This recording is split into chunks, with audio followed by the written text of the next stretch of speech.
Indonesia will not back an inch in our support for Palestinian statehood. I now give the floor to Her Excellency Retno Lestari Prisansari Madusi, Minister of Foreign Affairs of Indonesia.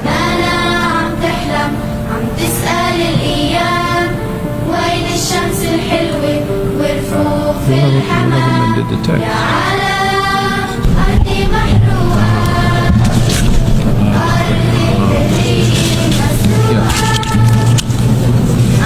Bismillahirrahmanirrahim. Excellencies, dear colleagues, today I'm wearing a traditional fabric from East Nusa Tenggara, Indonesia, while my delegation are wearing different traditional fabric representing the diversity of over 1,000 ethnicities in Indonesia. We are diverse, but we are one. Mr. President, the world now is at strategic crossroads. Global solidarity and collective responsibility are the only answer to address trust deficit and global inequality. This is the main essence transpired by the Bandung Conference or Asia-Africa Conference in 1955.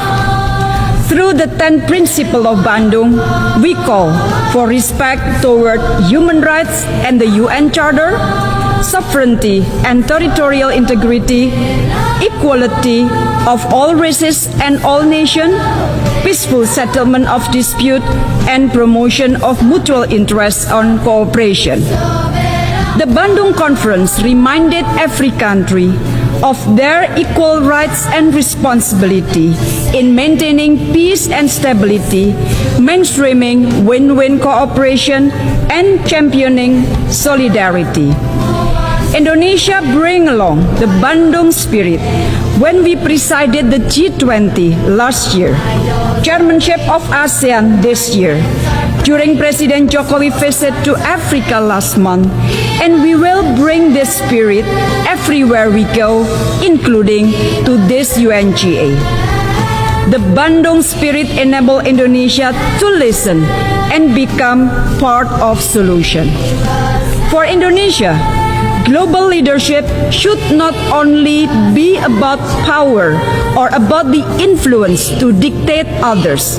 Instead, global leadership should be about listening to others, building bridges, respecting international law consistently, and put all nations equally. The fate of the world cannot be defined by the mighty few. A peaceful, stable, and prosperous world is a collective right and responsibility of all countries, big and small, north and south, developed and developing. We all must do our part and work together toward this common goal. And this can only be achieved if all of us adhere to the same rules of the game. We must uphold respect for international law, particularly fundamental principle of sovereignty and territorial integrity. This will ensure that disputes will be settled on the negotiating table rather than at the battlefield. A collective responsibility is also needed to the people of Palestine and Afghanistan. For far too long, we have allowed our Palestinian brothers and sisters to suffer. Indonesia will not back an inch in our support for Palestinian statehood. In Afghanistan, Indonesia will do its utmost to help the Afghan people and ensure the rights of women and girls are respected, including their right to education. As the ASEAN chair this year, Indonesia had to navigate ASEAN through such geopolitical dynamics in the region. ASEAN has already managed to do this for the last 5 decades. We send a clear message that we will not let our region to be a pawn of rivalries.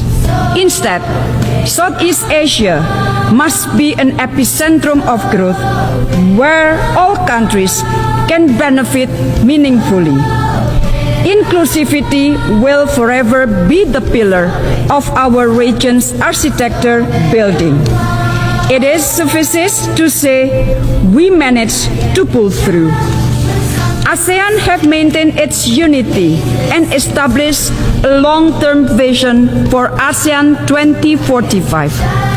ASEAN have reinforced its centrality in strengthening regional resilience and preparing for economy of the future. ASEAN have initiated closer partnership with the Pacific Island Forum and the Indian Ocean Rim Association for a stable and peaceful Indo-Pacific. We translated the ASEAN outlook on the Indo-Pacific into concrete and inclusive cooperation. On Myanmar, implementation of the 5-point of consensus remains the main reference. ASEAN continues to urge the military junta to implement it. ASEAN will spare no effort to ensure the people of Myanmar are not left alone.